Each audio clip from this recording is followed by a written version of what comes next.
Dillian, if it's not AJ next, would you want Deontay Wilder finally settled up for good? Deontay Wilder fight's not going to happen anytime soon. He's fighting under the rules next, so there's no point in you guys even saying, what am I going to do? He's already confirmed he's fighting under the rules, so he's not going to pull out of that fight to fight me. If he didn't fight me for 3 years, what's he going to pull out of that fight to fight me? And that fight gets him back to the world title. It doesn't make sense. Eddie's mentioned here, obviously you're on sort of the back stretch of your career, you've got maybe 3 fights left, something like that, so for you obviously it's about earning the most money and making, obviously setting yourself up. So for me, the is to get back to championship contention and to try and avenge my 2 losses, man. Going back to the, sorry to interrupt, going back to the earlier rounds, you came out slightly slower than you usually do. Like Eddie says, you might have said you really had to up the gears in the later rounds to win. Talk to us and tell us why those first few rounds you came out slower than you usually do. Listen, I'm coming off a stopping defeat. I was fighting for my career today. I'm fighting someone who's young, hungry.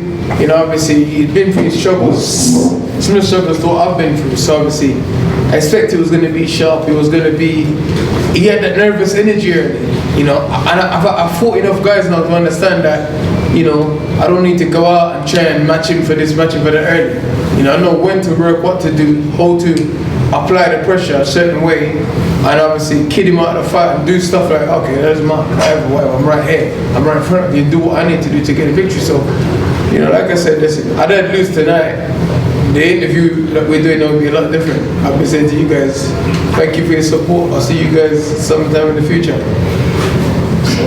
A move that you often do is a double jab. A stiff double jab is one of your major moves that you use to get inside.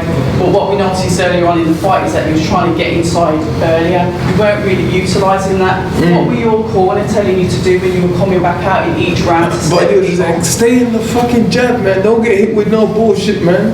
So don't get hit with no stupid shit. You know, stay in the jab. I'm still a fighter. Like I said, listen, I'm a lion, I'm a hunter, you know, I'm a fighter, so sometimes you can get caught up with wanting to fight and do the things you've been teaching or whatever. It can happen, so that's all it was, you know. You can sit here and tell you 10 million excuses, but the simple fact of the matter was I was a bit to and fro with my mind and my brain and my heart. But to end it on a compliment, what I will say is that I've noticed that your feet have improved dramatically, and that's the final thing from me. We're trying. You know, like you said, a lot of fighters don't change at the stage of their career. That shows what kind of person I am. I'm still changing at this stage of my career. I'm still getting better, so, you know. Dillian, your reaction to Wardley's knockout win? To? Fabio's knockout win? Yeah, I'm proud of him, man. I'm proud of him, you know, obviously. I got one criticism for Fabio. He starts too slow early, man. You know, he can stance all these guys. I think Fabio will be a real champion. You know, I think he'll definitely be a real champion. We're going to get the right fights at the right time. You know, because early doors he can be a bit worrying, man. I hate watching him and Fabio just fight, man.